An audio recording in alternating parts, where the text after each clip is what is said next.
Ini adalah bentuk nyata pelanggaran atas due process of law yang dilakukan oleh Kejati Kalbar.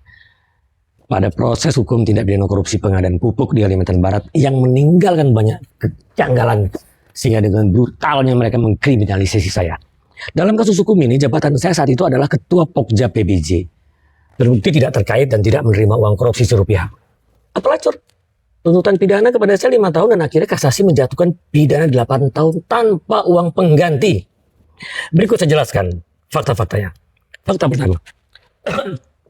Sebelum dimulai penyelidikan oleh Kejati Kalbar, berdasarkan fakta hukum, telah dilakukan audit investigatif khusus atas kasus ini. Ingat, ini bukan audit reguler, ini audit spesifik, audit paling tinggi, dan seluruh dokumen LHP itu telah diterima oleh pihak Kejati Kalbar. Bahwa laporan hasil pemeriksaan audit investigatif khusus tersebut menyatakan tidak ada kerugian negara.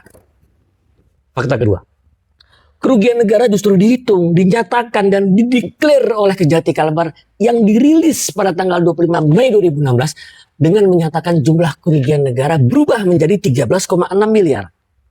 Fakta ketiga, ini lebih rusaknya hukum yang dilakukan. Bahwa penyampaian kerugian negara dilakukan setelah 2 hari penetapan tersangka. Penetapan tersangka itu tanggal 23 Mei. Namun rilis pemberitahuan kerugian negara itu pada tanggal 25 Mei. Silahkan dicek pada laman Kejaksaan Tinggi Kalimantan Barat yang dipublikasikan pada bulan Mei 2016. Artinya Kejaksaan menetapkan tersangka terlebih dahulu, baru menghitung kerugian negara dan mencari alat bukti. Apakah ini hukum yang benar? Siapa yang bertanggung jawab?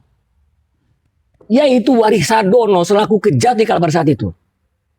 Aturan kerugian negara itu sudah jelas. Pasal 23E ayat 1 Undang-Undang Dasar 45. Undang-Undang nomor 1 tahun 2004 tentang perbendaharaan negara. Undang-Undang nomor 15 tahun 2006 tentang Badan Pemeriksa Keuangan. Serta SEMA nomor 4 tahun 2016. Bahkan Undang-Undang Tipikor yang telah disesuaikan dengan Konvensi PBB, United Nations Convention Against Corruption, UNCAC, yang telah diratifikasi melalui Undang-Undang nomor 7 tahun 2006. Kurang apa lagi? Konstitusi yang telah dilanggar. Konstitusi adalah garis kebijakan hukum yang harus ditaati. Tetapi dilanggar dengan nyata justru oleh aparat penegak hukum. Ingat, Kejaksaan sebagai penuntut bukan merupakan Supreme Audit Investigation. Ini adalah bukti bahwa penegakan hukum telah dilakukan dengan cara-cara yang justru melanggar hukum. Bahkan Hakim PN Pontianak, PT, Hakim Agung Kasasi, dan Hakim Peninjauan Kembali di Mahkamah Agung itu dengan nyata melanggar ketentuan institusinya, yaitu Surat Edaran Mahkamah Agung nomor 4 tahun 2016 yang berlaku saat itu. Anehnya, atas hal ini, berdasarkan surat penanganan laporan tanggal 1 Februari 2024, yang disampaikan jawaban tertulis oleh Kepala Kejaksaan Tinggi Kalbar, Saudara Muhammad Yusuf. Inti suratnya, laporan itu menyatakan tidak ada masalah, kemudian laporan ditutup.